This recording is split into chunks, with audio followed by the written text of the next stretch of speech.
a political satire. Nigeria. Title: The Shadows of the Savannah. Prologue: The rain poured down like the heavens were mourning. Lagos felt quieter that morning.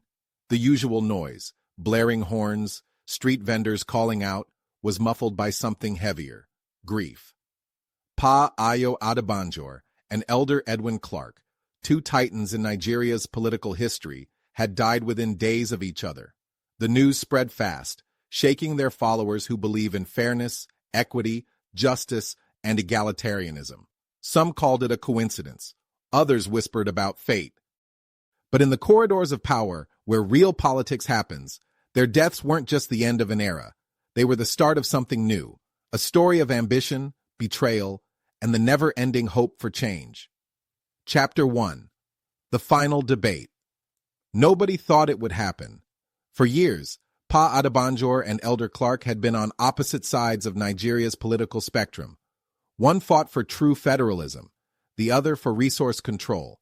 But in their final days, they stood side by side, ready for one last debate about the future of Nigeria. The National Theater in Lagos was packed. On stage, Pa Adebanjor adjusted his agbada, his hands unsteady but his eyes fierce. Elder Clark leaned on his cane, his voice calm but firm. They spoke, not as rivals, but as men who had seen it all.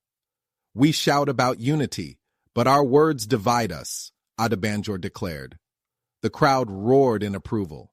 "And what unity exists," Clark shot back, "when our wealth flows like crude oil into the pockets of a few, while the rest drink from dry wells?"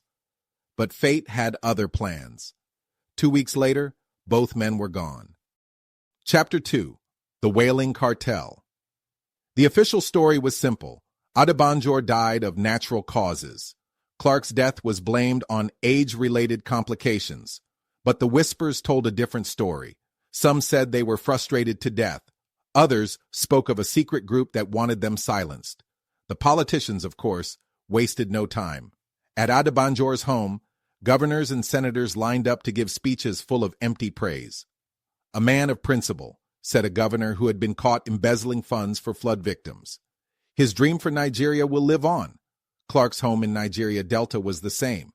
"A giant has fallen," declared the former vice president, who once called him a regional troublemaker. "We must honor his legacy." In the crowd, ordinary Nigerians rolled their eyes. "God, go judge all of Una," someone muttered. Chapter 3. Operation Shadow Savannah. As the country mourned, 3 unlikely allies met in a dimly lit Abuja bar. They called themselves the Whaling Cartel, not because they belonged to any party, but because they were tired of complaining online without results. Elizabeth, a journalist blacklisted by every major newspaper, slammed a file onto the table. Adebanjor and Clark knew too much. Michael, a tech-savvy activist, frowned. "Knew too much about what?" "Operation Shadow Savannah," Elizabeth said.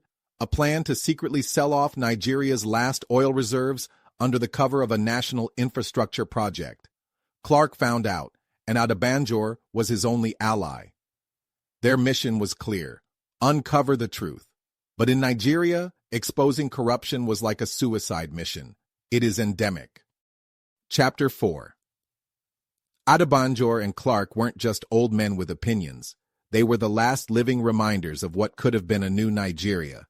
News stations painted Elizabeth, Michael, and Chike as enemies of progress.